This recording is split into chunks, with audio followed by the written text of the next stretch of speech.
पूना गाडगीळ आणि sons limited 1832 पासून। मुंबईत पहाटेपासून जोरदार पावसाला सुरुवात। लोअर परळ, दादर, अंधेरी परिसरात मुसळधार पाऊस। रोहित पवारांची सकाळी 10:30 वाजता पत्रकार परिषद। संजय शिरसाटांवर 5,000 कोटींचा आरोप। रोहित पवार पत्रकार परिषदेत पुरावे देणार। मुंबईत येण्यावर मनोज जरांगे ठाम। 27 ऑगस्टला अंतरवाली सराटीतून मुंबईकडे प्रस्थान। आपल्याला शांततेत मुंबईला जायचंय, मनोज जरांगेंचं आवाहन। मराठा समाजाला सरकारनं 10% आरक्षण दिलं तरीही लोकशाही मार्गानं कुणी आंदोलन करत असेल तर त्यांच्याही मागण्या समजून घेऊ। जरांगेंच्या आंदोलनावर मुख्यमंत्र्यांची प्रतिक्रिया। मराठा समाज ओबीसी प्रवर्गात येऊ शकत नाही, मात्र तसा कुणी प्रयत्न केल्यास ओबीसी समाज आवाज उठवल्याशिवाय राहणार नाही। छगन भुजबळांचा जरांगेंना इशारा। 29 जातींचा नव्यानं ओबीसी आरक्षणात समावेश, मात्र मराठ्यांना आरक्षण द्यायचं म्हटलं की येवलावाल्याचं पोट दुखतं। मनोज जरांगेंचा भुजबळांवर हल्लाबोल। बिहारमधील एसआयआरमध्ये निवडणूक आयोग आणि भाजपची पार्टनरशिप। महाराष्ट्र हरियाणाप्रमाणे बिहारमध्ये मत चोरी होऊ देणार नाही, राहुल गांधींचा हल्लाबोल।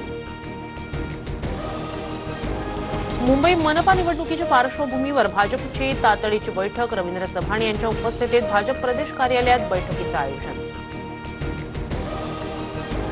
महाराष्ट्रात विधानसभेवेळी 40 ते 42 लाख मतदार वाढले।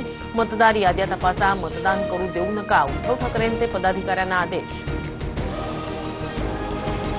जनतेनं आपल्याला का नाकारलं याचा अभ्यास करायचा सोडून विरोधक छाती बडवत बसले, हे कधीच निवडून येणार नाहीत। मत चोरीच्या आरोपांवर फडणवीसांचं उत्तर। महायुती सरकार शेतकऱ्यांची कर्जमाफी करणार। उपमुख्यमंत्री एकनाथ शिंदे यांचं वक्तव्य। तर कर्जमाफीसाठी कमिटी नेमली आहे, उपमुख्यमंत्री अजित पवार यांची माहिती। सातारा जिल्ह्यानं कधीही मोगलाई खपवून घेतली नाही। तुम्ही किती मतांना निवडून येता हे सर्वांना माहिती। मंत्री मकरंद पाटील यांचा मंत्री जयकुमार गोरे यांच्यावर निशाणा। महायुतीचा धर्म सगळ्यांनी पाळला पाहिजे, शिवसेनेचाच महापौर बसला पाहिजे असं आम्ही म्हणणार नाही। महायुतीचा महापौर बसला पाहिजे, नाव न घेता श्रीकांत शिंदेंचा गणेश नाईकांवर निशाणा। पंतप्रधान मोदी आज गुजरात दौऱ्यावर। 5,400 कोटींच्या विविध प्रकल्पांचं मोदींच्या हस्ते भूमिपूजन होणार। कोरोनात बंद केलेल्या 17 एक्सप्रेस आणि पॅसेंजर ट्रेन 3 वर्षांनंतरही सुरू नाही। सह्याद्री एक्सप्रेस, हुतात्मा एक्सप्रेससह साईनगर शिर्डी पॅसेंजर आणि दादर रत्नागिरी पॅसेंजरचा समावेश। 35 लाखाच्या हुंड्यासाठी नवऱ्यानं पत्नीला जिवंत जाळलं।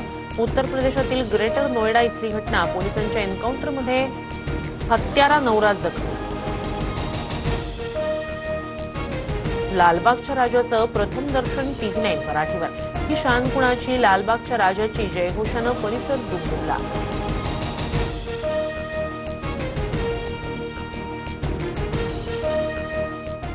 पूना गाडगीळ आणि सन्स लिमिटेड 1832 पासून।